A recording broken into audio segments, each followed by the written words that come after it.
I want to thank you very much, my dear people. Those of you who are engaged with us in this virtual public meeting. This meeting in particular is different.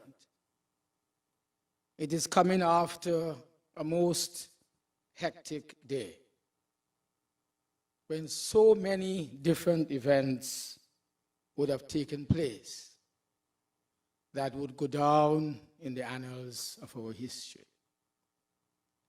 Today was nomination day, when officially the St. Kitts Nevis Labour Party brought forth to the people of St. Kitts and Nevis and the people of the world the candidates who will contest the upcoming elections on the 5th day of June, next week Friday, and giving you a glimpse of the new next-gen SKN government that would have been elected by the people of St. Kitts and Nevis. Today, without a doubt, it is in fact the start of a most historic period in the life of St. Kitts and Nevis. Not only does it mark the end of the disunity and the struggle that our people have been facing unfairly for the last 5 years, but it also speaks to the dawn of a new day. More importantly and positively, it marks the beginning of an era of change, an era of development, and the next-gen progress to be ushered in by the next-gen government of St. Kitts and Nevis. I mentioned specifically the end of disunity because over the last few weeks, and in particular over the last few days, we've had for the first time a complete understanding of how the government of the day, the outgoing government of the day, how it functioned. You would have heard from the former Deputy Prime Minister, His Excellency Sam Konda, and the former Minister of Tourism and Trade, etc., Dwyer Stefan, how exactly the PLP was formed, how it functioned as a political party before it got into government, and how it has functioned in government over the last 5 years. And so when people were being told that this was a unity government, we understand very clearly now that what we had been seeing over the last 5 years was a very disunited government.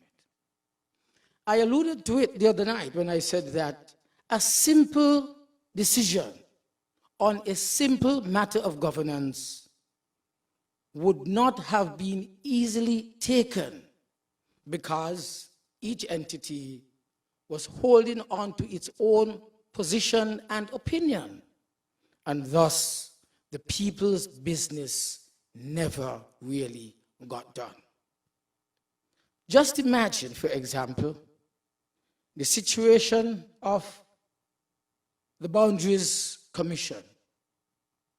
A new boundary commission was put in place, and almost 2 years passed without not even one meeting taking place. In fact, under the immediate past chairman, there was really no meeting at all until he resigned.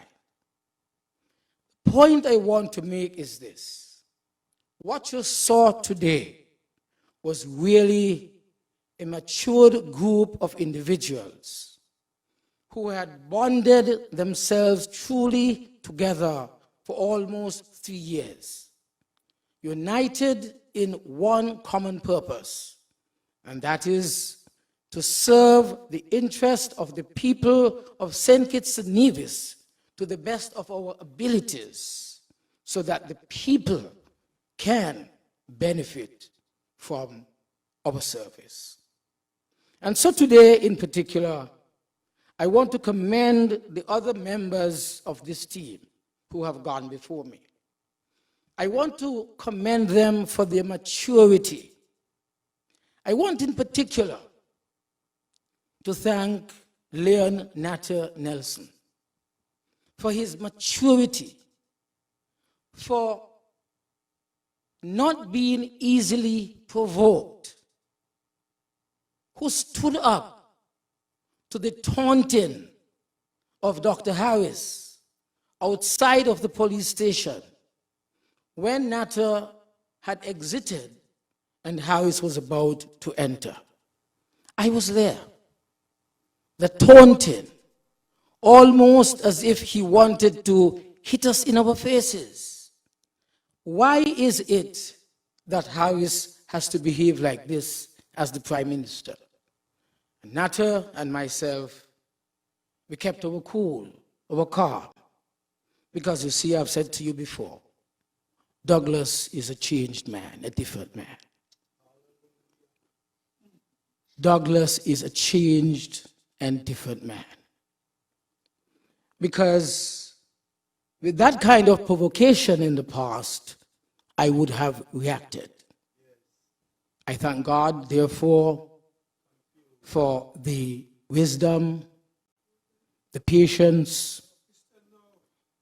I want my people to know that this is not the only time that I have been so provoked.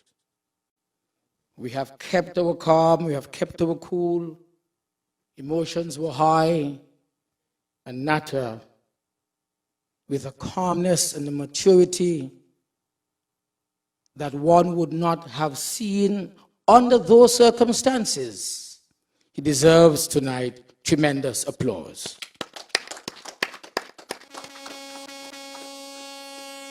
I want to thank the people who nominated me. In fact, this would have been my 8th nomination. Started out back in 1989, and hopefully this would be my last. I want to thank in particular Sandra Swanston from Deep Bay. I want to thank also a young lady by the name of Kendrisha Watley from Parsons Village. They really represented a group of persons who were chosen after they volunteered to nominate me on nomination day. The others whom Sandra and Kendrisha represented were Javon Alford, young man of St. Paul's. There was also Zeandre Buchanan of Newton Gow, and Giselle Romney of Sadlers. I want to thank them from the bottom of my heart for again recognizing the worth in me to serve yet another term, if possible, and thus bring my own career to an end in this particular way.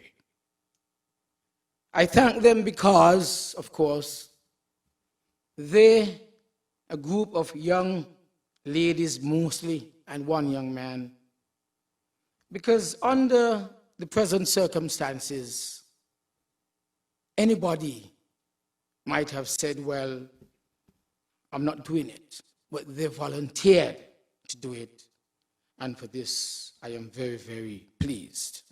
I want to thank my own sister, Henrietta, who was there with us, and others from the constituency who came out in their numbers and who definitely participated by lending support, not only to me in Deep Bay, but also lend support to Natta in Tabernacle. And then we arrived in time after driving through the countryside, through Bastia. We arrived in time in Old Road to lend manpower support to Steve. Not that he needed it, but it was really a pleasant opportunity to see Steve there after nomination, celebrating in the streets of Old Road. I want to say that it has always been my ambition to serve. My life, in fact, has been a life of service. As early as I can remember, as a young boy in the village of St. Paul's, being under the tutelage of Basil Henderson of the 4-H organization, it was in that particular organization that I developed my particular leadership skills. I remember going over to Puerto Rico at age 15, attending a leadership training course with very many people who were very much older than me in that organization. Today, I remember all of my colleagues then who would have helped to shape what I am today. And thus, today, again, as I reflected, I told myself that I was very, very happy to have the opportunity to serve the interest of my people, especially constituency number 6, and the people of St. Kitts and Nevis on the whole. What really does it feel? What does it mean to be nominated for the 8th time? It told me that I was at the final stage of the preparations for this 5-year-long battle to win back a government in the name of the people of St. Kitts and Nevis. It told me that, on reflection, the path that we have come, although it would have been a difficult path, a long struggle, we nevertheless have made it to the point where people many, many years ago would have gone through the process at the constituency level, chose one among several potential candidates, and today it all came to the final point where the people's choice in the constituencies were now going to be the people's choice in a general election. I want my fellow colleagues to recognize that the enormity of the task is now upon your shoulders. You have to take the next 8 days and work like you have never ever worked before. But I want to warn you that in government, you would have to work harder. Because the citizens that we represent today are very demanding in terms of the services that you are providing. You have to be patient. You have to bite your own lips and your tongue on several occasions not to have to respond. You are serving the interest of the people, and people would have come from all walks of life. Never lose your cool. And as you go through the pains and the pages and the pieces over the next 8 days, always remember that you are being prepared to serve. Serve to your best ability. Serve the people of St. Kitts and Nevis who are in need, who need guidance, protection, and who need to ensure that they can put their trust and their faith in you to represent them in a parliament that many of them would like to go, but you would have been given the opportunity so to do. Finally, I want to just simply declare what my real intentions are with regard to my own constituency. I want to concentrate on jobs, bringing more job opportunities to the people of constituency number 6.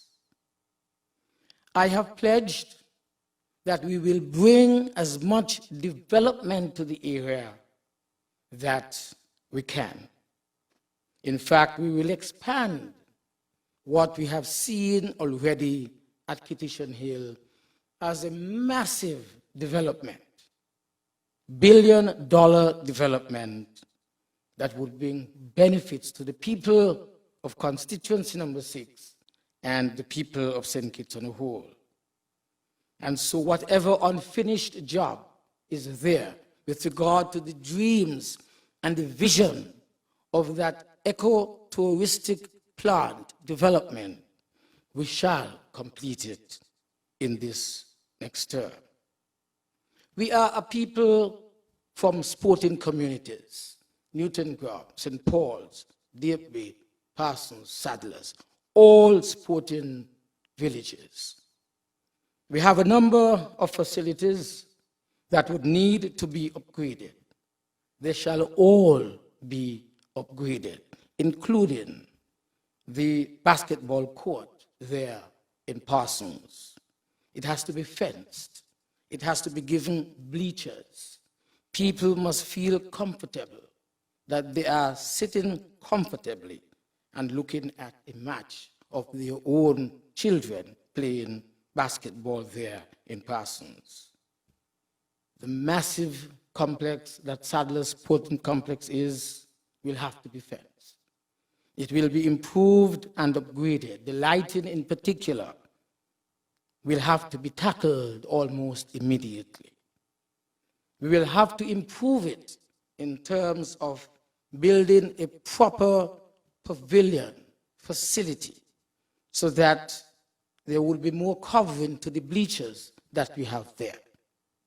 And of course, it will be upgraded in several other ways, as I have been discussing with Kenny, who now on this project would have been my mentor. I want to say all of them will be fenced. We will continue the massive distribution of house and land for the benefit of the people of our constituency. I know that over the last 5 years in particular, it's almost as if it was a sinister plot, but I hope not. But a lot of people from outside of the constituency have been given land. I hope that there is still enough for us.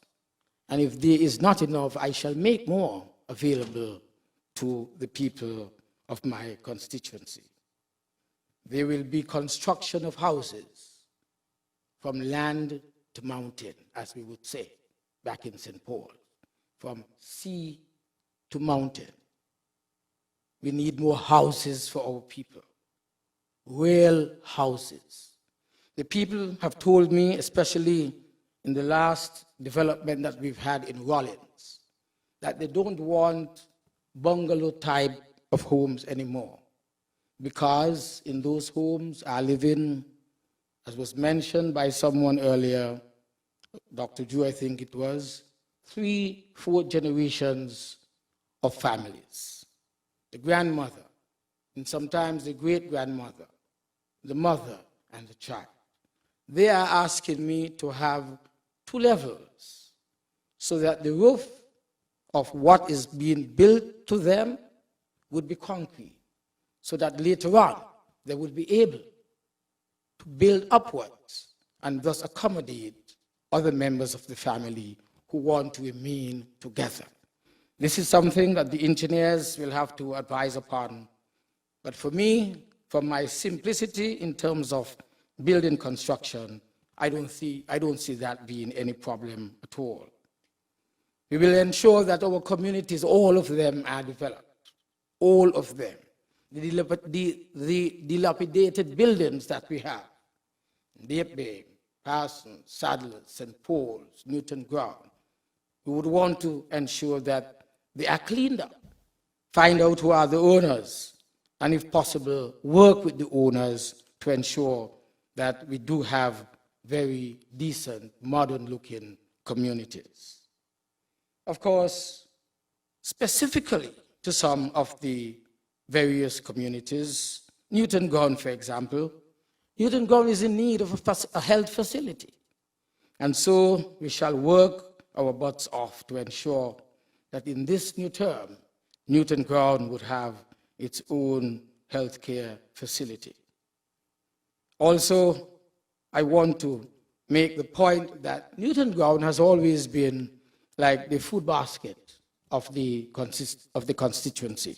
And so Newton Ground will, in fact, receive investment and support from the government in terms of the development of agriculture, diversified agriculture here in our constituency. With regard to the food basket of the constituency, this can easily be expanded to the food basket of the country using modern techniques, hydroponics, proper irrigation systems, etc., to ensure that our people can benefit from this surge in agriculture, which has been more than recognized as a result of COVID-19 pandemic. Then in St. Paul's, of course, St. Paul's has always been the sporting mecca of the constituency. We are hard to beat in the constituency and sometimes even harder to beat outside of the constituency. That is why we have the village team and also sometimes those teams in the Magnite that Marcella tend to support, they usually come second place to us in St. Paul's. Don't talk about Nata in Molyneux and Dr. Jew also in St. Peter's, or Connery for that matter. But the whole point is that St. Paul's will continue to be developed as the sporting mecca of the constituency. With regard to the Kittitian Hill, I mentioned that before, that we are going to continue that development. We will complete that which has not yet been completed, so that it will bring enormous benefits, employment opportunities to our people. Remember the Kittitian Hill, 3 boutique hotels, at least 2 first-class international restaurants, and a golf course there as well. In Deep Bay and Parsons, we shall restore that French capital. Remember Deep Bay? If you know your history, the Snambuk landed in Deep Bay in 1625, after the British would have landed here in 1623. Bastia and Capistia became the 2 ends, the 2 capitals of the French-held territory in St. Kitts, while in the center, Old Road, and then later in Sandy Point, we had the British. So we want to restore Deep Bay to its original glory when it was the northwestern capital of St. Kitts for the French. We will make sure, therefore, that the yachting marina is built there at Deep Bay. It will bring us into linkage with the French islands, the Dutch islands offshore, and St. Kitts and Nevis again, something that we have enjoyed in the past. We would want to make sure, therefore, that the former historical importance of Deep Bay would be restored, and the people of Deep Bay would have their enriched lives It is a fishing village, so we would expect to see something like what you have in St. Lucia, in, where is it now? In Gosile, I think it is. You will have the nightlife returning to Deep Bay as it was in many, many, many years ago. In Sadlers, Lynches, Lavington, and Harris's, we want to ensure that the Institute of Technology that we have been speaking about so much, that it be located in Sadlers. Sadlers at the moment has, as you know, a secondary school, Sadlers Secondary School. It is the model of what the World Bank said it would like to see to impact the lives in a positive way of young people. And so St. Kitts Nevis was the recipient of the grant that helped to build that particular high school, twinning academia with the skills and with tech and skills, thus ensuring that at a very early age, a young man, young woman can decide, well, I want to be an engineer, so I'm going to begin to start at a low level, third form possibly, to do courses which will help me to become an engineer later on in life. So we would want to see the Institute of Technology. We need to bring an Institute of Technology here, just as we have presently the medical schools. So too we would want to have a training school for technology. In fact, when Dr. Gadam was alive, the founder of Windsor University, we had discussions, and he was well on his way to provide us here in St. Kitts and Nevis with an Institute of Technology. A lot of young Indians, bright Indians who could not get into the MIT in the United States were to come here, train here, prepare themselves, and then go on to do their career development abroad at MIT. We want to make sure that we can still deal with this. I've been working with a number of persons, in fact, worked with one who had started something in Dominica, and now that I hopefully will be in government, I will pick it up from there and see what we can quickly establish here for the benefit of the young people of St. Kitts and Nevis. Finally, I must say to you that it was just last week, Saturday, I think it was, I sat with some guys at Club Baghdad and asked, what would you want to do? These are guys, some of them are not working at all, especially from COVID. What would you want to do? Suppose we were to get a number of batches of young people, send them off to Taiwan, to Dominican Republic, to Jamaica, to Trinidad, to Guyana, into trade schools. Would you go? Every single one of them said, we would go. And so this is what I think we would need to do, not only for the young men in Sadlers or in constituency number 6, but generally. We want to provide our young people with really good skills, giving them the opportunity to learn skills in repairing, especially appliances. Why should you have to go and buy a whole brand new fridge simply because simple matter is wrong with it and you have no one to really come and look at it seriously and repair it? These days have to go, because people now would not be able, I'm sure, in the next few years to just simply find new things. They would have to rely upon repairs and maintenance to some extent. I just want to say that it has been a great experience today. I'm very pleased that we were able to go through today without any unnecessary problems. I was told early in the morning, people were praying for me, saying that you are going to be prevented from being nominated today. We want to pray with you so that things go well. I am sure Jeffrey and Steve would have had the same kind of concern expressed to them, because the propaganda machine of unity. Unity which recognizes that it is losing this particular campaign and will lose the general election, has been spewing out a whole heap of propaganda. Oh, Douglas is a citizen of Dominica. He can't get nominated today. Not at all. And Jeffrey, oh, he's a citizen of the United States of America. Jeffrey renounced his citizenship more than 2 years ago. Steve was never a citizen of the United States of America.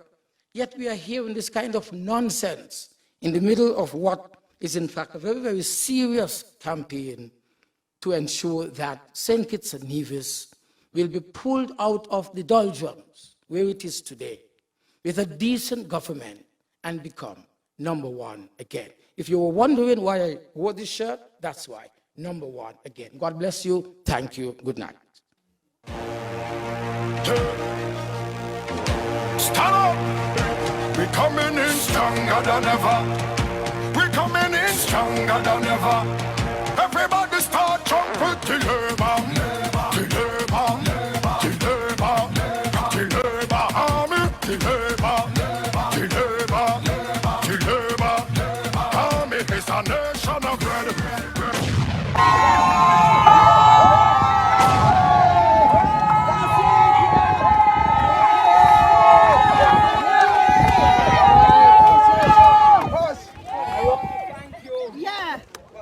In your large numbers coming out here this morning to witness my nomination yet again as the candidate to the Labour Party constituency.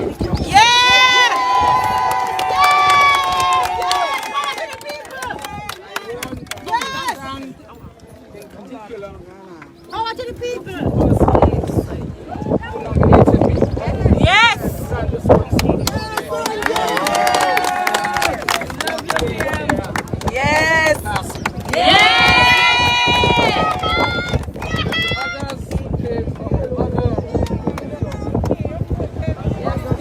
From the other constituency, other communities of the constituency to nominate.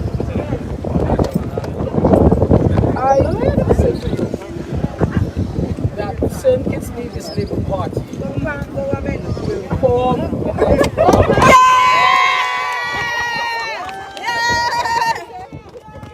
This is the most significant thing for which we are assembled here. Ensure that legally I am nominated as the candidate for constituency number 6.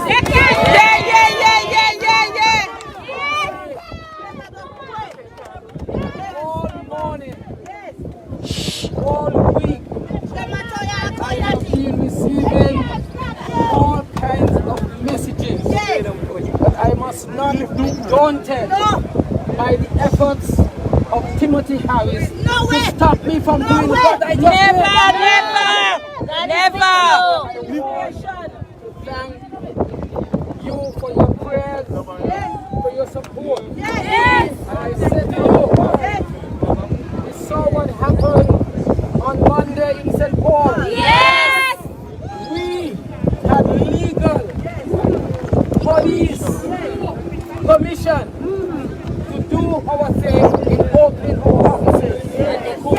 Timothy Harris and his gang they didn't have any permission. Imagine that. They came into St. Paul trying to intimidate our people. But I say to you, my dear people, We're not afraid. it's strong. Strong. Never give up. Always defend your rights. Irrespective of who might take away your rights. And so we now move from nomination to election on the 5th day. On the 6th day of June. It is D-Day. For you, it is Douglas Day.